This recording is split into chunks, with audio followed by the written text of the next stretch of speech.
I have a list of questions. Okay. Hi. Hi. I'm Corey. I'm Shane. Alright, number one. Okay. How and when did you meet? It was like in early September of 2017. Yeah, we worked for the same absolute garbage company. It really was, yeah.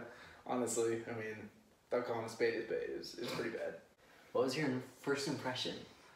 Okay, so I remember it actually very vividly. Like it's some scene out of like a movie or something. So it's nighttime. It's like 10 o'clock or so. He's leaning up against the gangway, which is basically like the walkway onto the boat, and he's just like chilling. And he's got his like hair up. He's doing this like mohawk thing. He still kind of does that. It was way shorter than it is now. Yeah, so the hair didn't have to work as hard basically. And he's just chilling. He's like 1 foot up, looking like the cool guy. And I remember thinking, I was like, this is like the cool guy of the crew. I can tell already. He's chill and he's got his hair up. This guy's the cool guy. And then he was just like, "What's up? I'm Seth."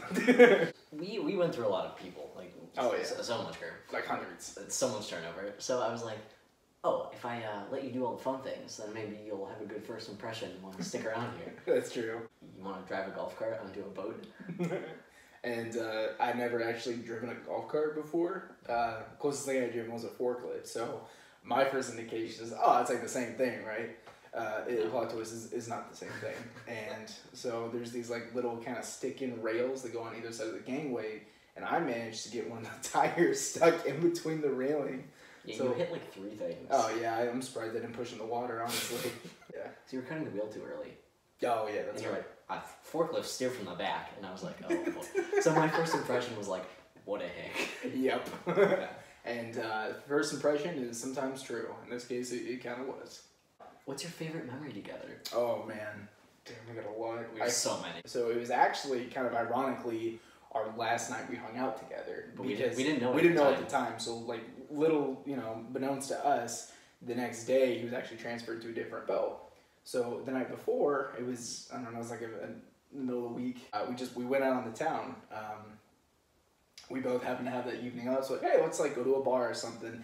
And we got pretty drunk. That was a really cool bar. We had the greatest bartender of all time. Anyway, so we're coming back. I'm kind of drunk, know. I am very drunk. Yeah, he was extremely intoxicated. So as we came back, the rest of our crew was actually playing kickball, like right offside where we reported at the time. Yeah, in the parking lot. Yeah, and so he comes back.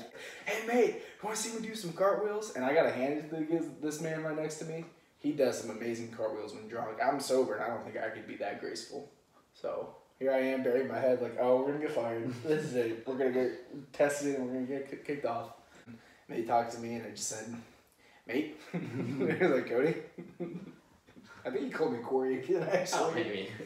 Who knows? But yeah, that was probably the best time. We had a lot of good times for sure, but that one I think is like the closest, fondest memory I got.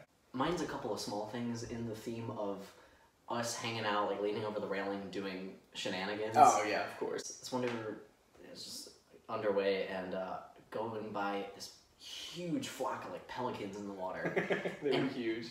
Pelicans are the least graceful bird. They try to get out of the water and they're so heavy. They have such a hard time. They like violently struggle against the water. It's the most awkward thing. So that one time, just like laughing hysterically at these pelicans for no reason. That time we pulled a tire out of the water. Oh my god, yeah. It's just like floating by, leaning over the railing, and then I look up and just like floating nearby is this tire. And so I'm like, we need to get this tire. And so we grab a boat hook and like try to fish it closer to the boat. And I managed to, because I have freakishly long arms, I get a hand on it. And I'm like, I'm not strong enough to pull this up by myself. So I like pull it as high as I can, and he gets a hand on.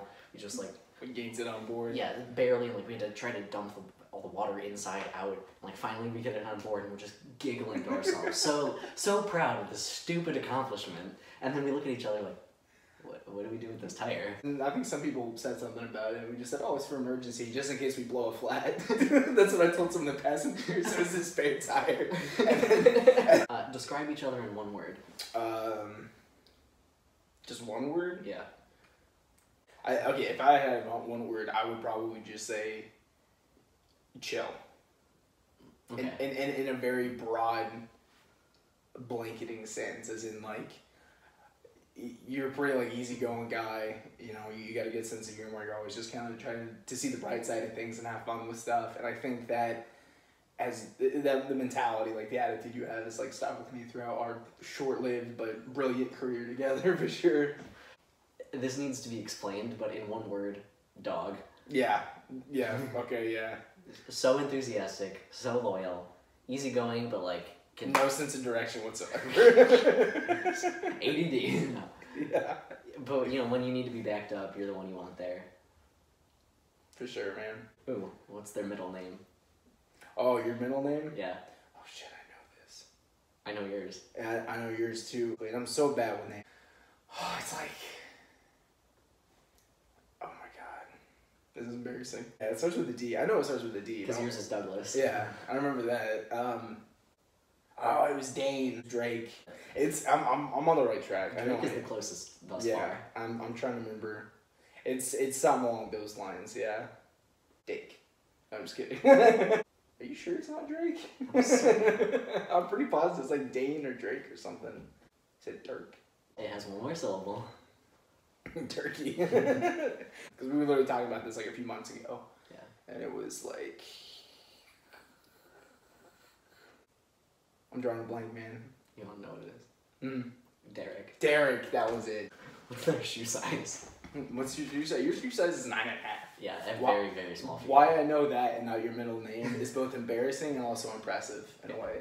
You're like an 11-ish. Yeah, it kind of depends on the shoe. Yeah. 10.5, 11, somewhere in there. Favorite inside joke? Favorite inside joke is probably Ree. Yeah, it's the Ree. Yeah. So to give a little bit of context with this, so for the uninitiated, laundry is a 4 a.m. to 4 p.m. shift. It's the worst. It's some weird hours, and when I say laundry, I mean you are in this hot, stuffy, busy laundry room all day, just folding hot and clean and dirty linen.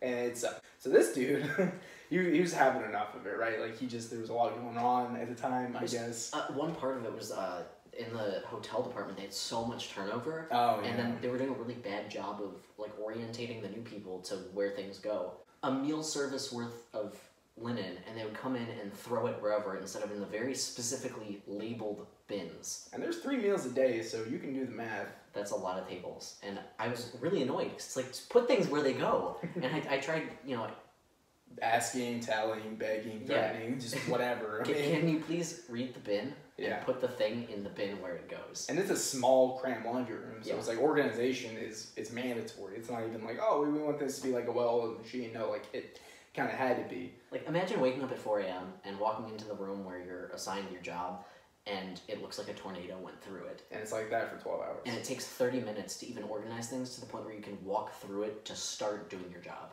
I was complaining for like at least 25 straight minutes for at least the third day. It felt long. Oh, yeah, okay. This was like an ongoing through the week. Yeah. And, you know how people, they get irritated about the mundane and the petty things, and they kind of sound like a threatened frog, and they just like, so I did what I do best, and I tried to make light of an otherwise bad situation.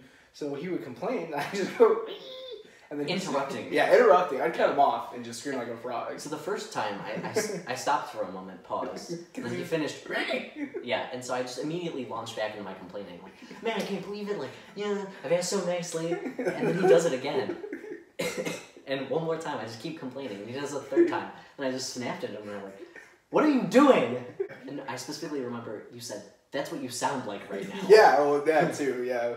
But I eventually got him to laugh about it, which was the goal.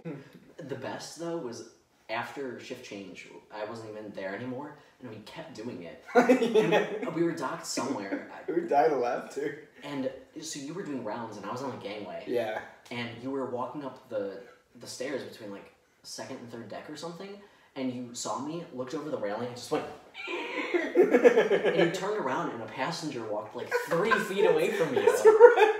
That was a good time. That's probably our best inside joke. We got a lot, but that one is, like, you instantly know what it is. If you were ordering a pizza, which toppings would you want? Okay, well, we just had pizza, Yeah, so this is kind cheap. of cheap. But you get it all, man. Variety's the spice of life, and pepperoncinis are the spice of my tongue right now.